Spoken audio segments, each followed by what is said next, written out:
ખમાયો બસ માપે. મારે હવે જે વાતો કરવી છે એ સામાજિક વાતો કરવી છે. જ્ઞાન તો આખો દી દાદા દે છે, પણ મારે વાત એ કરવી છે કે આપણે કાંઈ રસ્તો નથી ભૂલ્યા ને.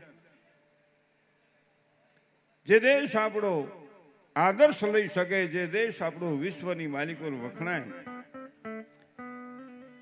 એ દેશમાં હું તમે રસ્તો નથી ભૂલતા ને. આ મારી કહેવાનું વિનંતી છે. પહેલું તીર્થ મા બાપ. તીર્થની શરૂઆત ઘરના ઉમરાથી કરીએ. ઈશ્વર રાજી દે, માતાજી રાજી દે. ભાઈ એ દોસ્તો પર વ્યાદો ને પછી લઈ લો ને.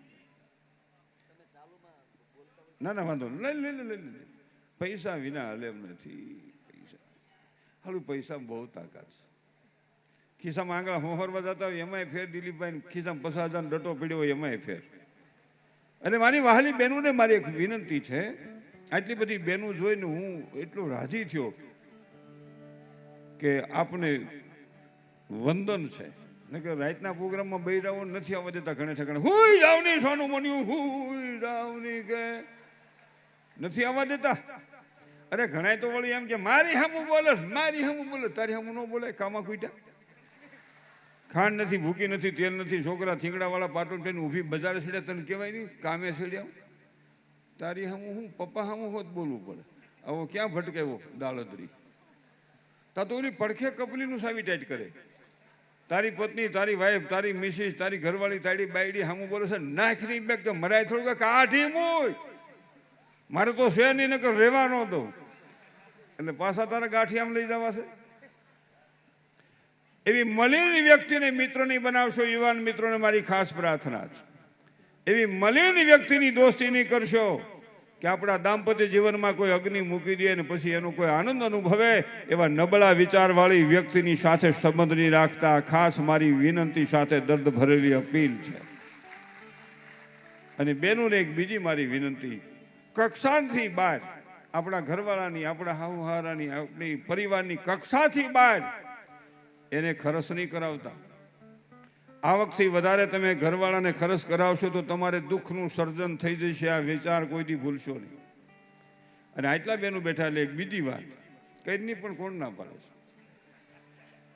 છે. દિલીપભાઈ જાદવને અમે કાર્યક્રમ કરવા હું આવ્યો તો એકવાર એ પરિવારને જોરદાર તાળીઓના ગગડાથી વધાવ્યા. આ પ્રશ્નાવરણમાં મારો બીજો પ્રોગ્રામ છે. અને ત્રીજો બાપભાઈ કહે છે થાય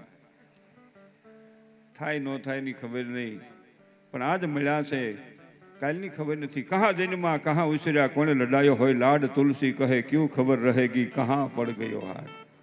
આ દેહ ક્યાં ઢગલો થઈને ધરતીમાં ડબુરાઈ જાય ની ખબર નથી. પણ મને તો એક વિચાર એ થાય છે. અહીં એક બહુ બીજો મુદ્દો થયો છે. દરેકને એમ થાય છે હું ફલાણો બોલું છું. ગમે ત્યાં બેઠા હોય એટલે પેલા આપણે પૂછીએ તમે કેવા, એટલે બોલો કે અમે આવા. જે જ્ઞાતિમાં જન્મા એનું રૂવાડે રૂવાડે ગૌરવ રાખો, પણ એક ગૌરવ તો એ રાખો કે હું ભારત માતાનો સંતાન બોલું છું, આ દેશનો સંતાન બોલું છું. એવું ગૌરવ તો રાખો. મેં મારા ગામમાં પંચાયતના સહકારથી 3 સાર્વજનિક સમાજ બનાવ્યા છે. આખા સૌરાષ્ટ્રમાં ક્યાંય ગામડામાં સાર્વજનિક સમાજ ન હોય. માનવ માત્ર એમાં પ્રવેશ કરી શકે, રસોડું કરી શકે, બેસણું કરી શકે, એમાં ભજન કીર્તન કરી શકે. અને ભાડું ખાલી 1500 રૂપિયા. ખાલી 1500 રૂપિયા ભાડું. આ જરૂર છે. તમારો સમાજ બનાવો, બીજાનો સમાજ બનાવો, કડિયા સમાજ બનાવો, પ્રજાપતિ સમાજ બનાવો, પટેલ સમાજ બનાવો, દરબાર સમાજ બનાવો, રાજપૂત સમાજ બનાવો, બારોટ સમાજ બનાવો. પણ એક સમાજ એક ગામમાં તો એવો બનાવો કે જેમાં 18 આલમી શત્રુ નીચે આવી શકે ને બધાને એમ થાય કે આ મારું ગામ, મારું રાષ્ટ્ર છે. આ વિચારવાની જરૂર છે. પણ બધાને શું થયું છે, માખણ સોપડો. કાંઈ કેવું નથી, કાંઈ કેવું નથી. હાસું કોઈને કેવું જ નથી. મા બાપને છોકરા હાસવતા ન હોય, હેરાન કરતા હોય, અને તોય છોકરાને કોઈ ન કે એ બધા હરખા છે. બાપો ઈન, મા ઈન, છોકરો ઈન, વહુ ઈન. એટલે ન હાલે, એ વ્રત છે. તમે વ્રતનું જો પડખું નહીં લ્યો તો કાલે બીજો એનું અનુકરણ કરશે અને મારા દેશની સંસ્કૃતિને કાયમને માટે લૂણો લાગતો જશે અને આ દેશમાં વૃદ્ધાશ્રમમાં ખોલવા પડે એ મોટામાં મોટું કલંક છે, મોટામાં મોટું કલંક છે. કાંઈ હોશિયારી આપણે કરવાની જરૂર નથી. હું ખૂબ ફેર્યો છું, દુનિયા ફેર્યો છું, દેશ ફેર્યો છું. મારે ખ્યાલ પ્રમાણે હજી મેં મુસલમાનનો ક્યાંય વૃદ્ધાશ્રમ જોયો નથી. હું એનો પક્ષ નથી ખેંચતો, પણ મેં એનો ક્યાંય વૃદ્ધાશ્રમ જોયો નથી. એ મમરા ડાળિયા રેકડી લઈને આગતા હોય અને મા બાપનું ગુજરાન હકાલે છે. આજ પ્રશ્ન ક્યાં થયો છે? 2-4 સંતાનને મા પેટમાં જગ્યા આપી શકે? 2-4 સંતાનને મા પોતાના પેટમાં જગ્યા આપી શકે? 2-4 સંતાનને બાપ પાળી પોસી મહેનત મજૂરી કરીને મોટા કરી શકે? આજ કેટલા સ્વાર્થી સંતાનો એવા જન્મતા થયા છે કે મા બાપને ફ્લેટમાં જગ્યા દેતા નથી. મા પોતાના કોમળ પેટમાં જગ્યા દેતી હતી. મા પોતાના પેટમાં જગ્યા દેતી હતી. દુઃખ સાથે કહેવું પડે. એ મા બાપ એને બોલે નહીં. બોલો,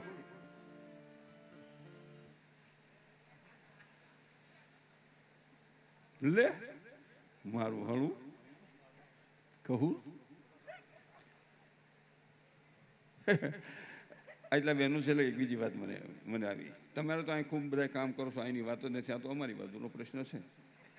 અમારે ત્યાં છોકરીને જોવા આવે ને તો પેરબારી પેલા છોકરીની માં કે રેવાનું ક્યાં, રેવાનું ક્યાં, રેવાનું ભોળોનાથ રીએ ન્યા. બોલો, હજી તો મહેમાન સોફામાંથી બેઠા હોય, ખુરશીમાંથી બેઠા હોય, શેટીમાંથી બેઠા, હેઠા બેઠા હોય તો તેની માં આમ કડી હાથ રાખીને બારી આવે. જય શ્રી કૃષ્ણ મહેમાન. મારી દીકરી કામ નહીં કરે. અટાણે ક્યાં ગઈ છે? અટાણે જોબ કામમાં. જોબ કામ એટલે મજૂરી દાડી એમ. તોય કામ નહીં કરે કે નહીં કામ નહીં કરે. જો આ તમારા ભાઈ આ બેઠા એનું કાંઈ હું કહું હાસું. ભાઈ તો બિચારો વધ્યા. પણ ઓલા મહેમાન એને આટી જાય એવા જંતીભાઈ. એવું કે ખબર તમારી દીકરીને કાંઈ કામ જ નહીં, આપણા છોકરાને જ ગોઠવો. કેમ કે આપણે કાંઈ છે જ નહીં.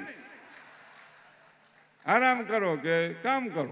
હવા હાથ પોણાનો વ્યક્ત પેલી 2 વાર પોતું થાય.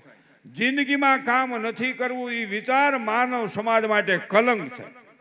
થાય એટલું માણસે કામ કરવું જ જોઈએ. ભગવાન કૃષ્ણનું જીવન જોવા ભાગવત બિરાજે છે. કૃષ્ણનું રૂપ છે. ભગવાન કૃષ્ણ પ્રાગટ્યથી માંડી સ્વર્ગાગમન સુધીમાં કૃષ્ણએ 8 દી પોરો ખાધો હોય એવું ઇતિહાસમાં દાખલો નથી. બળભદ્રજી જતા હતા, ભગવાન કૃષ્ણ ફર્યા નથી. સતત કર્મયોગ બતાવ્યો. અને આપણે વરહમાં 3 વાર તો રિલેક્સ થવા જવું પડે. ચાલો ચાલો, અરે ચાલો. તમે જોજો અહીંથી તમે એવા નથી કોઈ. આ તો હજાર શેતાની વાત છે. મોટર તૈયાર કરતા એ જોજો. તમે ફરવા જવું હોય 10-12 દી, એ મોટર તૈયાર કરતા જોજો. 10 દી ફરવા જવું હોય 15 દીની તૈયારી હોય. 15 દી સુધી તૈયારી કરતા હોય. આ લઈ લીજો, પેલું લઈ લીજો, પેલું લઈ લીજો, કાંઈ વાંધો નહીં જાઓ, પેલું લઈ લીજો, ઓલું લઈ લીજો. હવે એ બધું લઈ લે. 10 દી ફરવા જવું છે, 15 દિવસની તૈયારી છે. આખી જિંદગીનો હિસાબ કરીને ઈશ્વરના દરબારમાં જાવ છે. તૈયારી કેટલી આપણી? ઈશ્વરના દરબારમાં જાવું આખી જિંદગીનો હિસાબ લઈને આપણી તૈયારી હું તરત જ કે ભાઈ અચાનક થઈ ગયું, અચાનક જ થઈ જવાનું છે. જીવન એવું જીવી લ્યો કે ઈશ્વરને પણ યાદ રહે કે આમાં મેં મોકલ્યો તો એમાં કાંઈ ફેર નથી.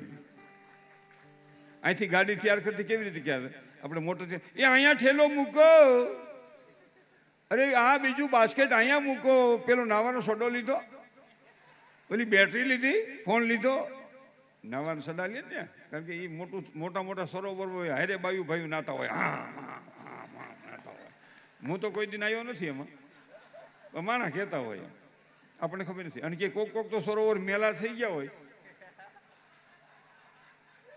કારણ કે આખો દી એમાં નાતા હોય. અને સરોવર મેલા થઈ ગયા હોય તો કોકને તો એવા સરોવર મેલા થઈ ગયા હોય તો 15 દી કોકને ધાધર થાય, કોકને ખહ થાય. એમ કોક કહેતું હોય મને ખબર નથી ભાઈ, હો મને ખબર નથી. એટલે મને સવારે તમે ફોન ન કરતા, મને ખબર નથી. કોક કહેતું હોય હું કહું છું. નકર હવે માફીનો વીડિયાનો મોટો પ્રશ્ન થયો છે. બીજી વાત, મારી 2-3 વાત પછી ઘણી બધી વાતો કરવી છે. અને આ પરિવાર, દરેક પરિવારમાં મહાપુરુષો થયા, સંતો થયા, દાતારો થયા, શૂરવીરો થયા, કલાકારો થયા. સેવાના ભેખધારી થયા, કોકને નડે એવા થયા, એ બધું હારવારી જોયું. કોઈક અવળાટાની કપલીનું હોય, કોઈક ત્રહા આટાની હોય, કોઈક લાહી લાઈનું હોય. પણ એ બધી વાત પછી કરવું પડે. વાત પેલા મારી એ છે, એટલા બેનું બેઠા એટલે એ વાત. દીકરી હારે જાય ને તો મા તરીકે કરિયાવરમાં 2 શબ્દ આપજો. ખાસ મારી બહેનોને મારી પ્રાર્થના. બધાની શિખામણ તો દેતા જ છે, પણ આ તો હું ખાલી કહું કે બેટા તારું હાહરિયું સારું છે, કામ કરવું પડે એમ નથી. અમારો જમાય, અમારા વેવાય વેલા બધા સારા છે, પણ થાય એટલું કામ કરજે. તારી માના કર્યાવર રૂપી શબ્દને યાદ રાખજે કે મારે થાય એટલું કામ કરવાનું. મારી માએ મને આદેશ કર્યો છે, મારે થાય એટલું કામ કરવાનું છે.